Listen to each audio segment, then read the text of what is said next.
guys, this is Lalita ma'am and welcome to my virtual classroom. In today's video, we are going to discuss the topic chemical properties of metals and non-metals. Now, this topic itself is very big and lengthy. So, in today's class, we will discuss only two categories of it, and in further classes, we'll come up with the new topics or the new categories. So, chemical properties of metals and non-metals. Before we study what are the chemical properties of metals and non-metals, let us try to understand what do you mean by chemical properties. Now, chemical properties means in which either the electrons are shared between two or more atoms, or the electron from one atom goes to the other atom, or it is taken up by the other atom. Now, why do we need to share the electrons? Why the electrons move from one atom to other atom? Because of their valency, that is decided by the valency. And if you want to know about what is valency and all, then you have to watch the other video for valency and balancing the equation. Now, the chemical properties of metals and non-metals, they are divided into 5 categories. Okay. Now, first is reaction of metals and non-metals with oxygen. In this, under this heading, we are going to learn or see what happens when a metal or a non-metal reacts with oxygen. What does it form? What is its nature? And so on. Then the second one is reaction with water. It means what happens when a metal or a non-metal reacts with water. What does it form? Okay. Third is reaction with acids. Then fourth is reaction with bases. And the last one is important one, displacement reaction. So let us try to understand these topics one by one. Now, reaction of metals with and non-metals with oxygen. So let us first study or see what happens when a metal reacts with oxygen.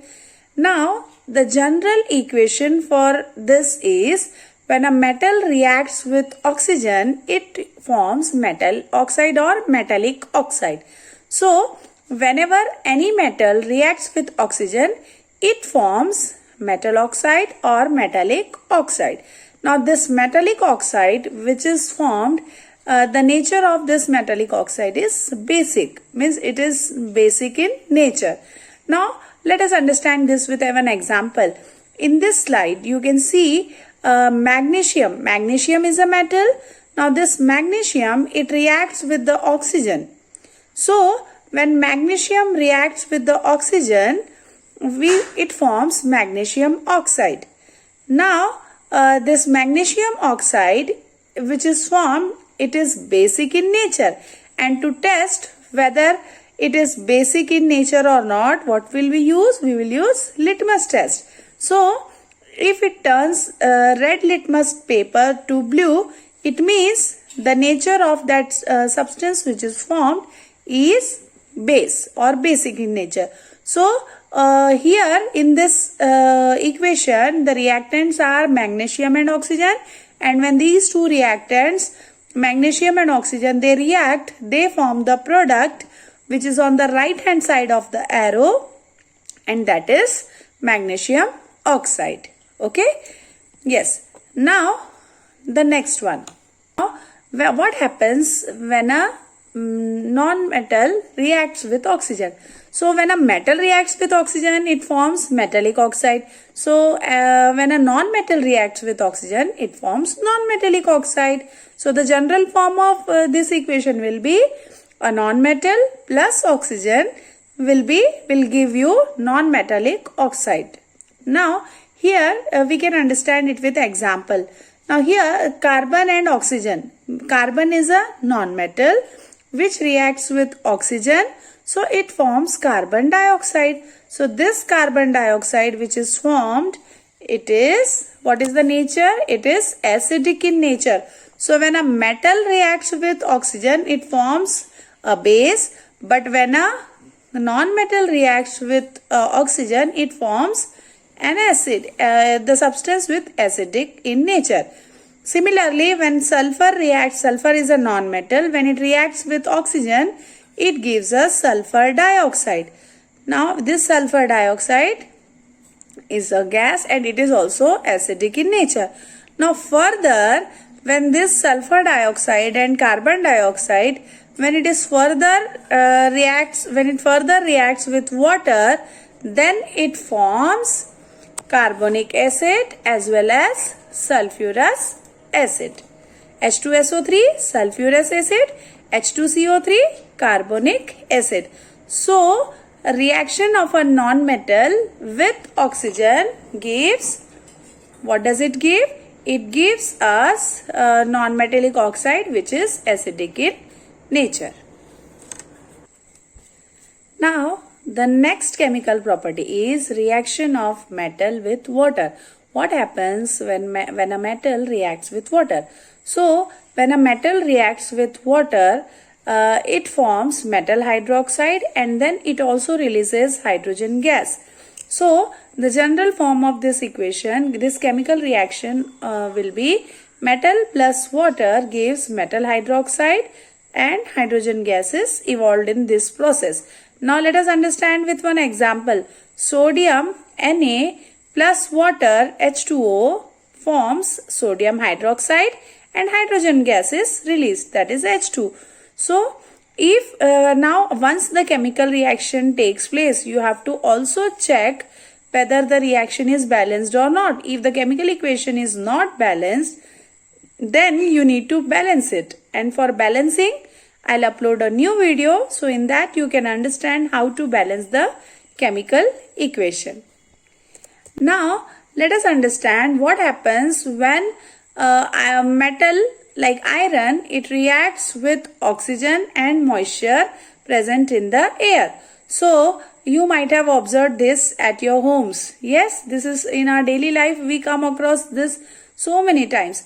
Like if we have any iron objects, then we need to paint it or oiling need to be done.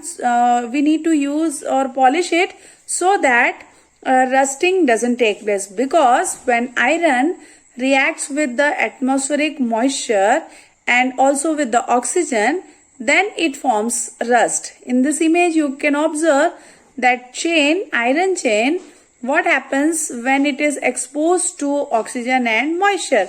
Over a period of time, it forms a layer, reddish brown layer, and that reddish brown layer is rust. And with time, that layer comes out or it falls off, and then new layer is exposed to the same oxygen and water, and then again rusting can take place, and in this way those iron objects may get destroyed. Now, similarly, when copper reacts with carbon dioxide and water, then it produces basic copper carbonate, and this basic copper carbonate is green in color. So, when the copper reacts with moist air, that is water, because moisture means water, then carbon dioxide and then oxygen, it forms cuprous oxide, and this is the green coating which is formed on the copper vessels. You might have observed, if you have copper vessels at your home, you might have observed these copper vessels turns green. Yes, a greenish layer is formed on it. So that greenish layer is actually copper carbonate, and this copper carbonate layer is basic in nature. Then similarly, you might have also observed silver objects at your home. Over a period of time, with constant use of those silver objects, they turn little darker, and that darker color is because of the reaction of silver with hydrogen sulfide gas present in the atmosphere and also oxygen. So that polished silver turns into tarnished silver. So for today this is sufficient. Now the next chemical properties of metals and non-metals will be discussed in the next video. Until then, don't forget to like, share and subscribe to my channel. Bye bye.